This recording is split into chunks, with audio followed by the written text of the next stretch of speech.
इस टॉपिक में अपन पढ़ेंगे जेवीपी का प्रेशर, ठीक है, एग्जामिनेशन, जेवीपी एग्जामिनेशन। और एक चीज इस पूरे टॉपिक में हमें याद रखना है, पहली बात तो दीज आर डैम्स नोट्स, अगर मैं गलती से कहीं अपलोड करूं तो कॉपीराइट से है, तो this is just for education purpose. अगर तुम्हें वीडियो देखनी है तो उनकी देखनी होगी, ठीक है। तो अब देखो टॉपिक करते हैं।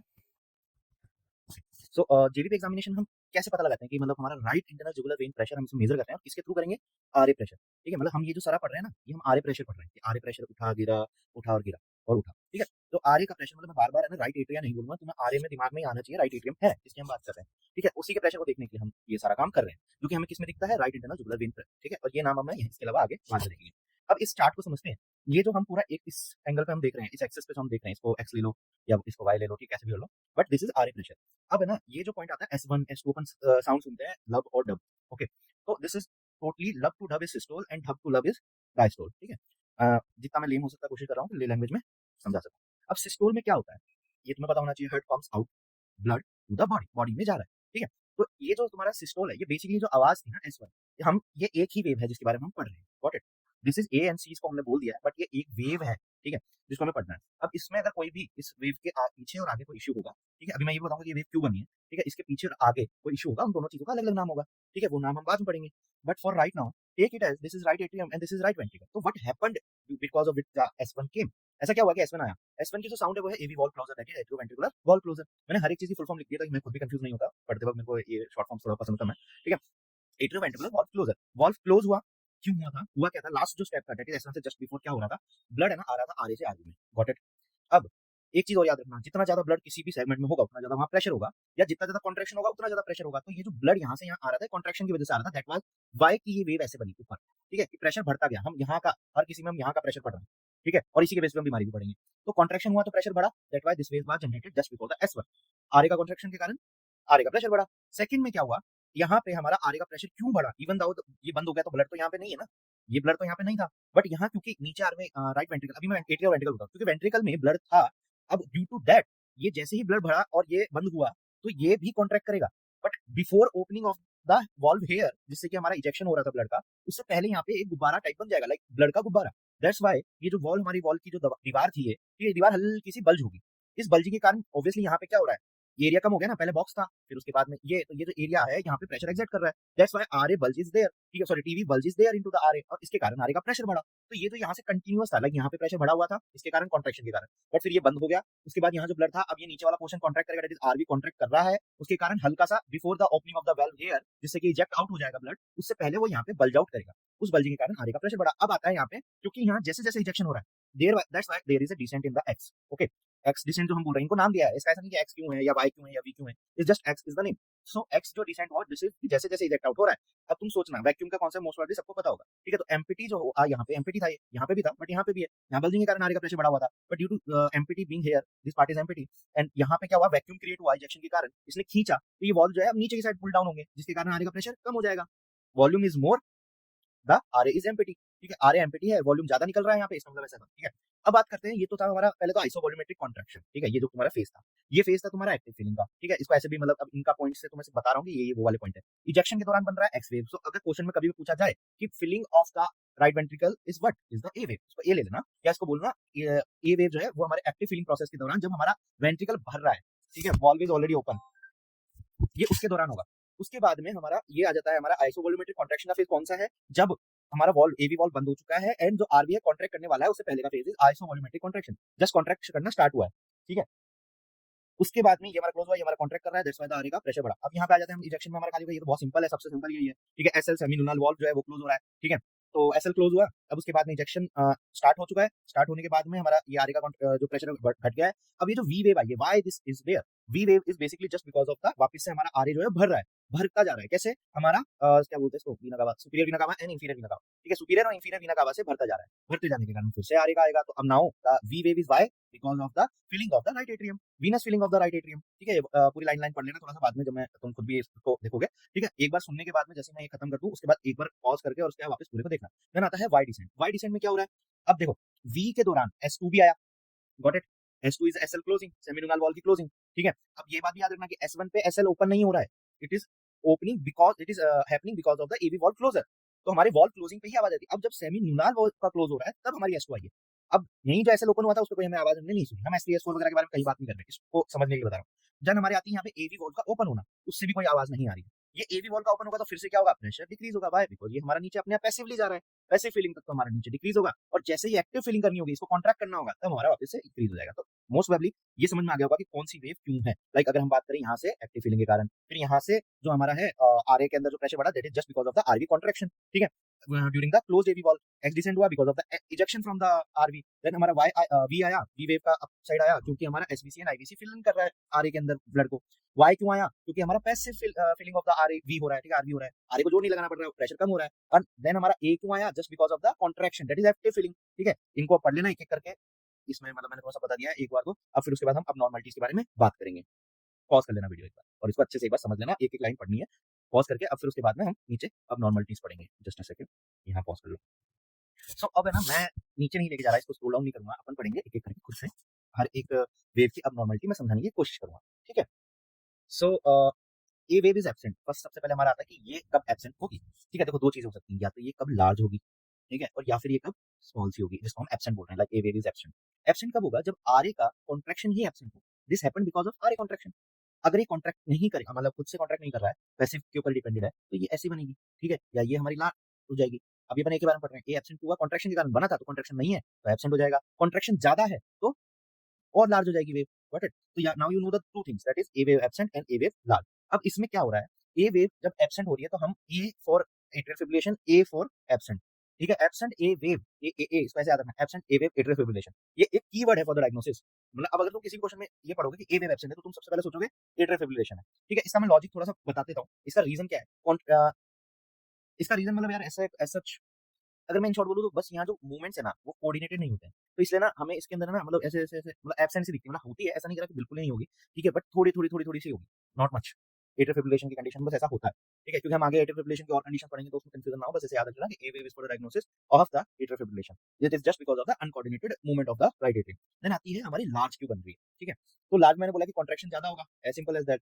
अब लो कॉन्ट्रैक्शन ज्यादा कैसे हो सकता है? अब सोच के देखो कि है ना, ये this was due to the contraction of, अब या तो सोचो कि ये जो वॉल्व है छोटा है, ठीक है, may be due to tricuspid stenosis, this is tricuspid valve, इसके स्टेनोसिस से हो गया, ठीक है। दूसरा क्या हो सकता है, तीन रीजन बनते हैं इसके कि राइट एट्रियम में प्रेशर क्यों ज्यादा बढ़ रहा है। एक तो स्टेनोसिस मैंने बोल दिया, ठीक है, कि ढंग से क्लोज और बंद मतलब एक ही जगह फिक्स हो जाते हैं स्टेनोसिस के अंदर, तो जगह कम है, ठीक है, तो इट्स जस्ट लाइक कि पाइप से तुम ब्लड पानी अपन निकालना चाहते हैं आगे का मुंह बंद करके, तो just as that it happens. उसके अलावा अब मान के चलो कि नीचे जो है यहाँ पे कॉन्ट्रैक्ट करके ये बंदा अपना नीचे पानी फेंकना चाह रहा है, but the thing is it is swelled up, मतलब हाइपरट्रॉफी हो चुकी है। हाइपरट्रॉफी होने के कारण क्या होगा, ये स्ट्रेच इजीली नहीं होगा, ठीक है, this will not stretch easily, तो इसको ज्यादा जोर लगाना पड़ेगा। दैट वाई हमारा राइट वेंट्रिकुलर हाइपरट्रॉफी के अंदर, ठीक है, जो कि हमारे नॉर्मली किस केस में देखने को मिलता है, या तो पल्मोनरी स्टेनोसिस हो सकता है, पल्मोनरी हाइपरटेंशन हो सकता है, उसका रिजल्ट है कि इन फ्यूचर तुम्हारे राइट वेंट्रिकुलर हाइपरट्रॉफी हो जाएगी, जिसके कारण स्ट्रेचेबिलिटी कम हो जाएगी, ठीक है, स्ट्रेच कम होगा, तो यहाँ से इसको ज्यादा जोर लगाना पड़ेगा, ये अपना पूरा जोर लगाएगा अपने अंदर का ब्लड निकाल यहाँ पे डालने के लिए, दैट्स व्हाई आरए का प्रेशर बढ़ गया, तो इसके कारण क्या हुआ, ए वेव लार्ज हो गई। समझ में आ गया होगा मोस्ट प्रोबेबली यहाँ तक। फिर आता है हमारा राइट वेंट्रिकुलर फेलियर, फेलियर ही हो गया इसका, ठीक है, ड्यू टू विच क्या हो रहा है यहाँ पे, पहला कॉन्ट्रैक्शन ऐसा मान के चलो कि जब ये नॉर्मल था, बट ये हमारा फेल हो चुका है, बट पहला कॉन्ट्रैक्शन आया, यहाँ पे ब्लड डाला, ठीक है, इसने पंप आउट करने की कोशिश करी, बट थोड़ा सा रह गया क्योंकि फेलियर है।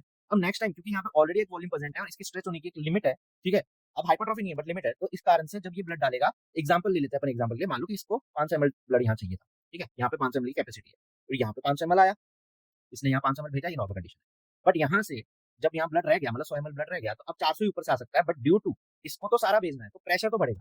ये एक ऐसा लूप में चला जाएगा कि इंसान इन द एंड डाई कर जाता है अगर अपन उस चीज को कंट्रोल नहीं करें, बट ये रीजन था आगे का बढ़ने का, कि अब यहाँ पे 400 ही जा पाएगा, तो यहाँ पे भी 100 रहेगा, अब इस 100 को और ज्यादा पुश करेगा, बट यहाँ तो 500 आ चुका है, ठीक है, पहले से 100 था, दिस इज 100 प्लस 400 ml, ठीक है, जो पहले का था ओल्ड और दिस इज द न्यू, तो ये अब हमारा आगे का प्रेशर बढ़ेगा कि भाई इसको और भेजते हैं, but it will not happen that easily. तो ये किस किस कंडीशन में हो सकता है, पल्मोनरी एम्बोलिज्म में हो सकता है, या राइट वेंट्रिकुलर मायोकार्डियल इन्फेक्शन इसको वो कॉज कर सकता है, ठीक है, अब normal increase in the blood retention in the RV cavity. Then आता है हमारा आरवी कंप्रेशन। अब आरवी का कंप्रेशन कैसे हो सकता है, ये तुम्हारा नॉर्मल आरवी है, ठीक है, टेम्पोनेट की सिचुएशन, ठीक है, यहाँ से ये कुछ यहाँ इसको दबा रहा है, क्या दबा रहा है बताता हूँ। देखो हमारा जो हार्ट है वो एक थैले के अंदर है, ठीक है, उस थैले के अंदर मान लो फ्लूइड भर गया है, तो सबसे पहले आरवी इफेक्ट होगा, ग्रेविटेशन के कारण है शायद मेरे हिसाब से इसका रीजन, ठीक है, वो अपन देखेंगे, टेम्पोनेट एक पूरा टॉपिक ये लगे, ठीक है, तो ये हमारा पुश डाउन करेगा, तो इसके कारण क्या होगा, अभी जगह कम हो गई, सेम वही रीजन के कारण आगे का प्रेशर बढ़ जाएगा, क्योंकि यहाँ कैपेसिटी कम है, तो इन द एंड ये सारा हमारा ए वेव लार्ज होने का रीजन बनेगा, बट ये सब है S1 से पहले, क्योंकि यहाँ पे क्लोज नहीं हुआ है वाल्व, क्लोज होने के बाद तो हमारा एवी वॉल क्लोज रहेगा, एस1 की आवाज आ जाती है। ठीक है, तो अब अभी हम एक बार सी को छोड़ देते हैं, अभी हम ए में एक और हम टाइप पढ़ेंगे, that is a cannon wave. ये आती है हमारी एस1 के जस्ट बाद। देखो इसमें मैंने कहा था कि ये पूरी ए ही है, उसको हम ए कैनन ही बोलते हैं। ठीक है, बस हमने यहाँ पे सी को समझाने के लिए लिखा था कि ये एक अलग सेगमेंट हो गया। ठीक है, तो this is all A only. ठीक है, अब ए में क्या है, ये हमारा एस1 के बाद हो रही है। तो अब पहली बात तो तुम्हें एक पॉइंट जो समझ में आ गया कि इससे पहले जो हमने पढ़ा वो है डायस्टोलिक इवेंट, अभी हम जो पढ़ रहे हैं वो हम पढ़ रहे हैं सिस्टोलिक इवेंट। ठीक है, अब जब आर ए कॉन्ट्रैक्ट करता है अगेंस्ट ए क्लोज ट्राइकस्पिड वॉल, यहाँ पे ये क्लोज हो चुका है। ठीक है, तो ये एक ऐसा समय आएगा, मतलब ये एक ऐसी कंडीशन है जब क्लोज के दौरान भी आर ए कॉन्ट्रैक्ट कर रहा है, आर ए का प्रेशर बढ़ा, आरबी भी कॉन्ट्रैक्ट कर रहा है, क्योंकि मैंने कहा था यहाँ से कॉन्ट्रैक्ट स्टार्ट हो जाता है कॉन्ट्रैक्शन, उसके कारण भी यहाँ प्रेशर बढ़ा।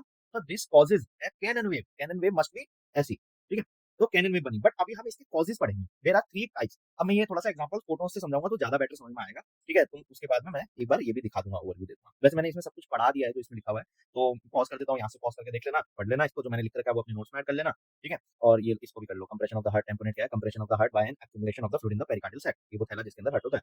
ठीक है, उसके बाद मैंने सारी कंडीशन ही बोल दी, टेम्पोनेट है। अब हम लोग यहाँ पढ़ते हैं। देखो सबसे पहली कंडीशन क्या है, पहली कंडीशन है ये तुम्हारा हार्ट है। नॉर्मली ऐसे नोट हमारा क्या वर्ड यूज करते हैं उसको अपन, पेसमेकर। हाँ, पेसमेकर है तुम्हारा, ऐसे नोट तुम्हारा पेसमेकर है। अगर ये डैमेज हो गया तो कौन काम करेगा, तुम्हारा एवी नोट। ठीक है, अब सबसे पहली बात तो एक बात हमेशा याद रखना, ऐसे नोट जब भी कॉन्ट्रैक्शन कराएगा तो उसकी अलग रिदम होगी, एवी नोट जब कॉन्ट्रैक्शन कराएगा तो अलग रिदम होगी। हम जो एक कैनन वेव पढ़ रहे हैं दैट इज टोटली दोनों का कॉन्ट्रैक्ट होना, एट्रिया और वेंट्रिकल का, साइमल्टेनियसली या अनसाइमल्टेनियसली। अगर साइमल्टेनियसली होगा मतलब एकदम बराबर ही हर बार हो रहा है और एक एक रिदम पे हो रहा है, लाइक यहाँ पे जो कैनन वेव है वो 40 to 60 पर मिनट देखने को मिल रही है, ये जंक्शनल रिदम कहलाती है, जब एवी ही हमारा पेसमेकर है। अब ये जो 40 to 60 है ये हमारा क्या है, नॉर्मल, जो इसको हम बोलते हैं कि नॉर्मल एवी नोड की जो रिदम है।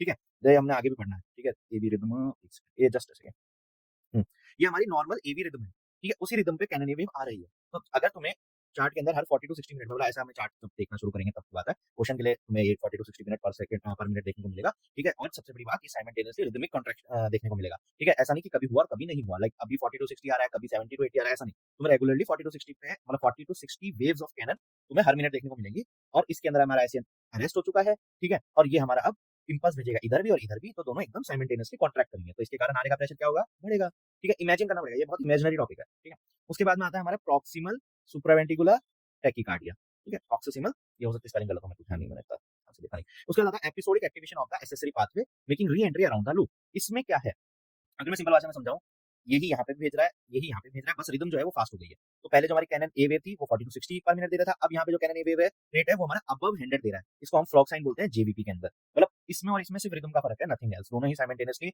और है ना, मतलब एकदम बराबर रहेंगे, हर बार 100 मिनट पर सेकंड, सॉरी 100 पर मिनट आएंगे, इसमें हर बार 40 to 60 आएंगे। ठीक है, ये बोल रहा है अबव द वेंट्रिकल। ठीक है, अब जस्ट अबव द वेंट्रिकल है, इसका रीजन मतलब इसमें ऐसा याद करने वाला और कुछ है नहीं, तो बस में ये याद रखना है कि जो कैनन ए वेव है 3 टाइप की होती है, उनमें से 2 टाइप तो यही होते हैं। ठीक है, सो पीएसवीडी हो गया, फ्लॉक साइन हो गया इसमें। ठीक है, दोनों में मेन डिफरेंस जो है हमारा इसी का है।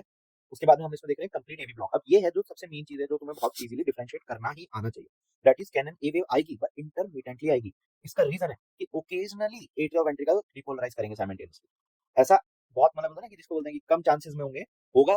ठीक है, लाइक आया फिर उसके बाद में फिर आया फिर उसके बाद में फिर आया, तो ये जो है ना, ये जो गैप है, लाइक एक बार ऐसे आ गया फिर ऐसे करके ऐसे आ गया, मतलब इनका है ना वो फिक्स टाइमिंग नहीं है कि एक टाइम पे आएंगे। इसका रीजन है क्योंकि एट्रिया को जो बोलते हैं उसको डिपोलराइज करेगा ऐसे नोड, जो कि हमारा डिपोलराइज करता है 60 to 100 पर मिनट के रेंज पे। पुरकिंजे फाइबर्स जो हमारा करेंगे वेंट्रिकल को डिप्लॉय, वो करेंगे 30 to 40 के। ठीक है, क्योंकि ये हमारा काम नहीं कर रहा है, अगर ये हमारा काम नहीं कर रहा है तो ऐसे नोड से सिंगल यहाँ नहीं जा रहे, तो हमारे यहाँ पे पुरकिंजे फाइबर काम करेंगे। और हमेशा याद रखना, वेंट्रिकुलर जो रेट होती है एट्रियल रेट से कम होती है, बस इसमें और कुछ भी नहीं है। उसके बाद में हम पढ़ेंगे एक्स वेव की अबनॉर्मलिटी, वो हम वापस से चार्ट पे चलते हैं, उसके लिए हमें विजुअलाइजेशन की जरूरत थी जो हमने अभी ए वेव में देखा। अब इसमें क्या है कि वी विल सी कि एक्स डिसेंट क्यों हुआ था। ठीक है, अब उसके बारे में अपन बात करेंगे, यहाँ से इजेक्शन हो रहा था। ठीक है, जैसे जैसे इजेक्ट हो रहा है वैसे वैसे प्रेशर आने का कम हो रहा है। अब एक्स वे में क्या क्या प्रॉब्लम्स आती है, या तो एब्सेंट हो सकती है, सबसे पहली चीज एब्सेंट और डीप, लाइक अगर ये ऐसे बनती है तो डीप होती है, डीप और एब्सेंट मतलब कि बराबर है। गॉट इट, बराबर कब होगी, जब ये आगे का प्रेशर चेंज नहीं हो रहा है। किस कंडीशन में चेंज नहीं होगा, ठीक है, एब्सेंट होगा, मान लो यहाँ पे ऑब्स्ट्रक्शन है, आई मीन टू से सॉरी एसवी से क्या वो वी का बताना क्या। ठीक है, अगर आगे का प्रेशर फॉल नहीं कर रहा है क्योंकि या तो उसके अंदर ब्लड रह रहा है, दैट इज ट्राइकस्पिड रीअर्गिटेशन, उल्टा आ रहा है थोड़ा थोड़ा। ठीक है, या फिर यहाँ पे कुछ क्लॉट है। अब क्लॉट देखो, यहाँ एक केस बनता है ठीक है। मैं इसलिए कह रहा था कि यहाँ पे मैंने तुम्हें एक एट्रियल फिब्रिलेशन का बताया था जब ए वेव एब्सेंट है, बट अब यहाँ पे आरे का प्रेशर जो है वो बढ़ना भी एट्रियल फिब्रिलेशन से रिलेटेड है। व्हाई? एट्रियल फिब्रिलेशन में टेंडेंसी होती है यहाँ पे क्लॉट फॉर्मेशन की, ठीक है। अब क्लॉट फॉर्मेशन हो गया था, ऑलरेडी एक वॉल्यूम जो अमाउंट है वो यहाँ पे है, तो उससे नीचे तो प्रेशर नहीं जा सकता। अब चाहे आरे कितना भी उसको कंप्रेस कर ले, वो क्लॉट ऐसे तो जाने से रहा सीधा, ठीक है। तो उस क्लॉट के कारण यहाँ आरे में एक प्रेशर है, तो दो रीजन हो गए जिसके कारण आरे का प्रेशर एकदम बराबर सा मेंटेन्ड है, ठीक है। एब्सेंट वेव बोलते हैं इसको, या तो clot that is atrial fibrillation या फिर ट्राइकस्पिड रीअर्गिटेशन हो रहा है। Got it? आगे आता है, ये तो हो गया वो। उसके बाद में आता है डीप, जो मैंने बताया कि डीप क्यों बनेगा। इसका रीजन है कि ट्राइकस्पिड जो वॉल्व है, यहाँ जो पुल हो रहा है, ये ज्यादा पुल हो रहा है, तो ऑब्वियस सी बात है ये खाली होने के कारण हो रहा था।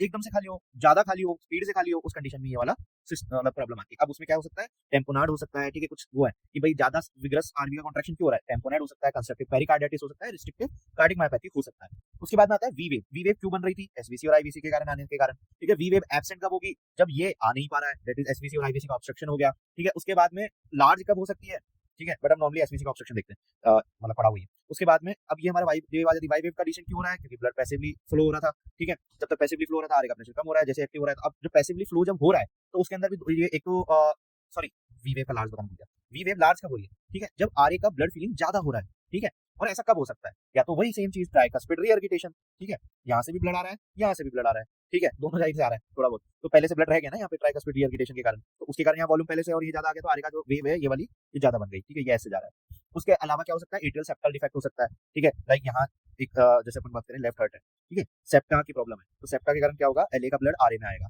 ठीक है, that causes atrial septal defect के कारण मेनली आरए की ब्लड फीलिंग ज्यादा है। अब आता है आरए का कंप्लायंस कब होना, कंप्लायंस मतलब फेलियर टू रिलैक्स, तो रिलैक्स होने से फील करेगा, तो हमारा इस कंडीशन में क्या होता है, लार्ज बनती है। कैसे बनती है, देखो ये कंडीशन ऐसा है कि कंस्ट्रक्टिव पेरिकार्डिटिस या रेस्ट्रिक्टिव कार्डिक मायोपैथी में भी होती है, ठीक है।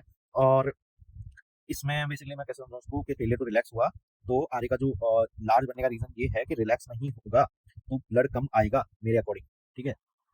तो ब्लड कम आएगा, तो उसके कारण मतलब ब्लड कम आ पाया, बट क्योंकि यहाँ से प्रेशर पूरा सेम आ रहा है, तो प्रेशर सेम आने के कारण जगह तो उतनी ही है, अब वो रिलैक्स नहीं हो पा रहा है due to constructive cardiac myopathy या फिर constructive pericarditis, restrictive cardiac myopathy या कंस्ट्रक्टिव पेरिकार्डिटिस के कारण, तो ये क्या है, फूल नहीं पा रहा, प्रेशर पूरा आ रहा है, तो आरे के अंदर प्रेशर अराइज होगा, जिसके कारण लार्ज वेव बनेगी। तो अब दो कंडीशन समझ में आई, या तो ब्लड यहाँ रह जा रहा है, ज्यादा आ जा रहा है, एक हाँ एट्रियल फिब्रिलेशन में भी होगा क्योंकि क्लॉट बन गया ना, और ब्लड यहाँ से आ रहा है, ठीक है, तो उस कंडीशन में भी हो जाता है। तो ये सब इसके कॉजेज हैं। और अब अपन क्या बात करते हैं, तो इसमें मैंने तीन चीजें बताई, अभी मैं आगे वापस बता दूंगा सेम चीज है ना, ठीक है। डायग्राम जब तुम अपनी खुद की कॉपी में खोलोगे, ठीक है, और तब तुम मैं जो समझा रहा हूँ वो आगे मतलब विद लाइन टू लाइन तुम उसको पढ़ना, ठीक है। तो इसमें मैंने तीन कंडीशन बताई, चार कंडीशन बताई।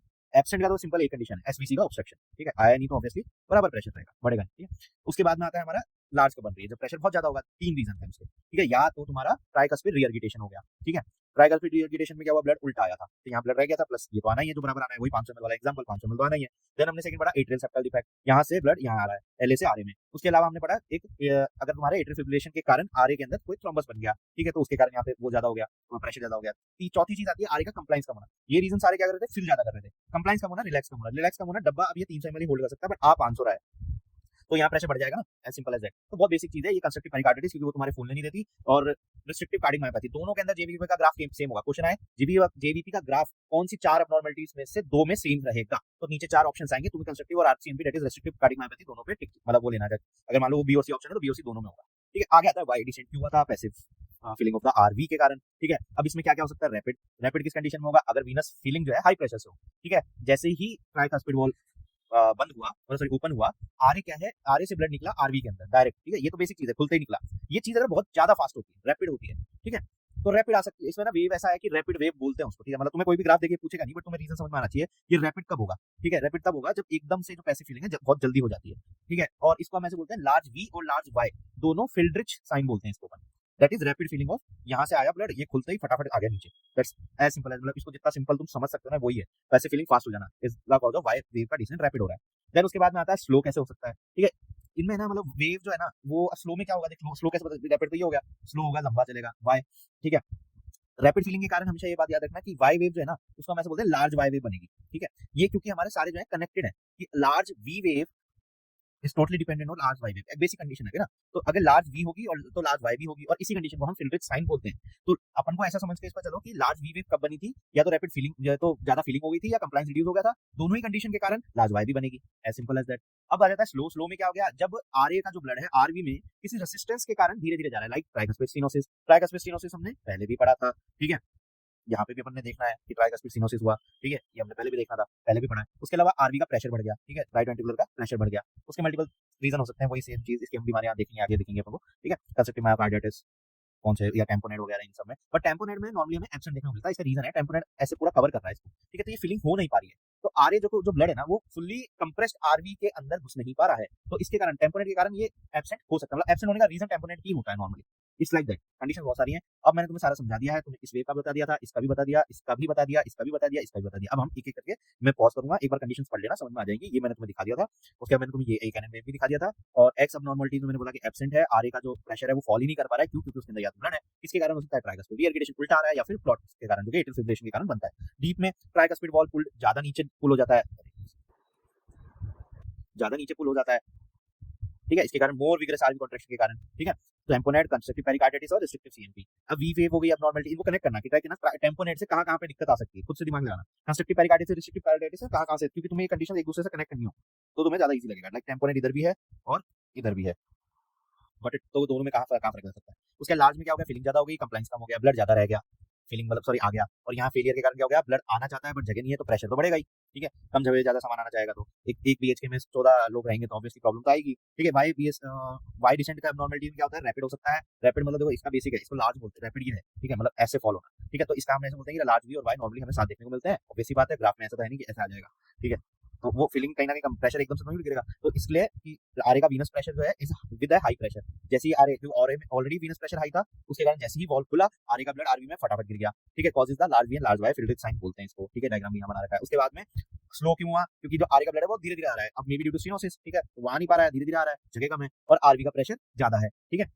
आरबी मतलब इसके अंदर हो जाएगा ना, बेसिक सी बात है, अगर प्रेशर ज्यादा होना है तो उसके कारण, पहले से यहाँ पे ब्लड है, ठीक है, may be due to RVF ventricular failure के कारण यहाँ पे ऑलरेडी ब्लड है, ठीक है, तो उसके कारण पहले ही धीरे आ रहा है, तो स्लो मूविंग हो गई, ठीक है। उसके अलावा आ गया, ठीक है, पहले से ब्लड था तो इसलिए ऊपर से भी कमी आ रहा है, that's why slow RA blood जो धीरे धीरे मूव कर पा रहा है, that's as simple as that. उसके बाद आता है absent, if RA blood doesn't move into a fully compressed RV, ये बहुत ज्यादा कंप्रेस्ड है, मैंने कहा था, फोटो दिखा दूंगा आगे, ठीक है। टेम्पोनेट का डायग्नोसिस का कीवर्ड है, तो अभी कीवर्ड तो हमने मेन तो दो पढ़े हैं, ए स्टैंड्स फॉर ए वेव, और ए वेव एब्सेंट होगी और एट्रियल फिब्रिलेशन में होगी, ठीक है। देन हमारा दूसरा कीवर्ड हो गया टेम्पोनेट, ठीक है, that is the keyword for absent y descent is called will say कि टेम्पोरेट के टर्म से। अब आते हैं हमारे एक और, यहाँ पे अब दो साइन हम पढ़ेंगे, एक होता है कुस्मोल साइन। अब कुस्मोल साइन और ब्रीदिंग अलग अलग होता है, मैंने ब्रीदिंग नहीं देखा है अभी तक तो आइडिया नहीं है, अभी एक बार कुस्मोल साइन बता देता हूँ। नॉर्मली जो जेबीपी फॉल करता है ड्यूरिंग इंस्पिरेशन, ठीक है, सांस लोगे तो आपके हार्ट को कम जगह मिलती है, ठीक है, एक्सपेंड होने के लिए, फॉर्म करने के लिए, फूलने के लिए, ठीक है, तो उसके कारण क्या होगा, जेबीपी का प्रेशर फॉल होगा, ठीक है, कम ब्लड आएगा, कम सारी चीजें होंगी, मेरे अकॉर्डिंग यही इसका रीजन है। और बाकी जेबीपी इंस्पिरेशन की डिस्क्रिप्शन क्या है, अगर बढ़ रहा है तो इसका मतलब क्या है कि आरे का कंप्लायंस डिक्रीज हो गया, ठीक है, मतलब अगर तुम इंस्पिरेशन ले रहे हो बट फिर इसके कारण प्रेशर बढ़ रहा है,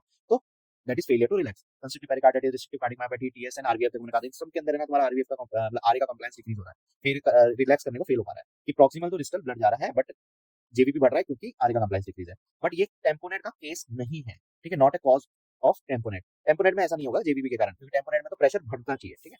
उसके बाद में आता है लाइक अभी हमने जो केसेस पढ़े उसमें अभी अपन ने वाई डिसेंट पढ़ा, तो उसमें वो स्लोली जा रहा है टेम्पोनेट के केस में, ठीक है, एब्सेंट ही हो जा रहा है, स्लो भी छोड़ो, ठीक है, तो प्रेशर तो बढ़ेगा ही ना, क्योंकि यहाँ तो ब्लड है, दैट्स व्हाई द रीजन। उसके बाद में आता है हिपैटोजुगुलर रिफ्लेक्स, इसमें होता क्या है भाई, तुम एक पेशेंट को लेटाओगे, उसके एब्डोमेन को दबाओगे 10 सेकंड के लिए, ठीक है। अब नॉर्मली क्या होगा कि जेबीपी पहले तो इस टेस्ट से पहले उस बंदे का जेबीपी इन जनरल नॉर्मल ही होना चाहिए, ठीक है, नॉर्मल जेबीपी में देखा है, अब उसका एब्डोमेन दबाओ 10 सेकंड के लिए, 10 सेकंड दबाने के बाद जेबीपी अगर 15 मतलब जेबीपी एलिवेट होगा जरूर से, अगर वो 15 सेकंड से ज्यादा एलिवेट रहता है एक बार हटाने के बाद भी, ठीक है, तो वो हमारी कंडीशन है हिपैटोजुगुलर रिफ्लेक्स इज पॉजिटिव नाउ, ठीक है।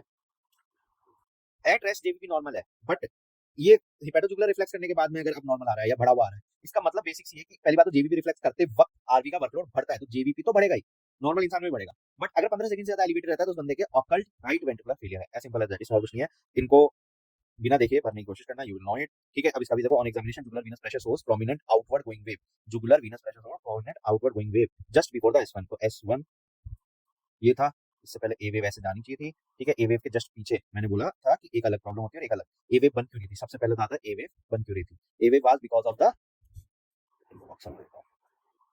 ये जो है ना S1 बंद हुआ था, तब ये बंद हुआ था, तब S1 आया था, दैट इज टीवी बंद हुआ था, ठीक है, ट्राइगस्पिड वॉल्व, तब हमारी S1 की आवाज आई थी, तो S1 से पहले मतलब अभी वॉल्व ओपन है, ठीक है, ये यहाँ पे एक्टिव फीलिंग हो रही है, कॉन्ट्रैक्शन हो रहा है, कॉन्ट्रैक्शन अब ये बोल रहा है कि जस्ट बिफोर, अब उसके कारण क्या क्या ट्राइगस्पिड रीएर्गिटेशन में हो सकता है, आरे का प्रेशर ऊपर तो आता है, वॉल्व बंद नहीं हुआ, ठीक है, मोस्ट लाइकली कॉज पूछा है, क्या ट्राइगस्पिड रीएर्गिटेशन में हो सकता है कि जो तुम्हारी प्रोमिनेंट आउटवर्ड गोइंग वेव है, ठीक है, तो एक ये वाला जो प्रोसेस था इसके अंदर हमारे यहाँ पे आ रही थी, तो यहाँ तो कॉन्ट्रैक्ट हो रहा है, यहाँ रीअर्गुलेशन वर्क नहीं करेगा, ऑलरेडी ऊपर से इतना प्रेशर आ रहा है, रीअर्गुलेशन वर्क नहीं करेगा, that's why it's wrong answer. मैं रीजन ही बता रहा हूँ, आंसर तो पता ही है, ठीक है। एट्रियल फिब्रिलेशन में क्या होता है, क्लॉट होता है, ठीक है, तो उसके कारण प्रोमिनेंट हो सकती है, बट S1 के पहले अपन ने एट्रियल फिब्रिलेशन नहीं पढ़ा। ए वेव जब हम ये वाली देख रहे थे तब हमने एब्सेंट की बात करी थी, ठीक है, और वो भी अपन ने ए पढ़ा था, ठीक है। ए वेव एब्सेंट होना, ए वेव एब्सेंट होना, एट्रियल फिब्रिलेशन होना, ये चीजें हमने तीनों साथ पढ़ी थी, ठीक है। तो एट्रियल फिब्रिलेशन में क्या है, एब्सेंट होगी, प्रोमिनेंट नहीं बनेगी, that's why it's not an answer, ठीक है। उसके बाद आता है complete heart block. Complete work में हम क्या पढ़ते हैं क्वेश्चन में, हमेशा इंटरमिटेंट होना चाहिए, कैनन ए वेव बनेंगी, ठीक है, प्रोमिनेंट भी बनेंगी, बट इंटरमिटेंट वन मिलना चाहिए। और दूसरी बात में क्या होगा, यहाँ कैनन ए वेव मेंशन होगा। Tricuspid stenosis by, just think that before closing, क्योंकि यहाँ स्टेनोसिस तो हो चुका है, ढंग से जगह है नहीं, ठीक है। तो प्रोमिनेंट ए वेव इसलिए बनी क्योंकि कॉन्ट्रैक्शन में ज्यादा जोर लग रहा है इस ब्लड को भेजने के लिए, कॉन्ट्रैक्ट ज्यादा हो रहा है, दैट्स व्हाई ट्राइकस्पिड स्टेनोसिस, ठीक है। होप सो समझ में आ गया, कुछ डाउट हो तो मेरे को बता देना।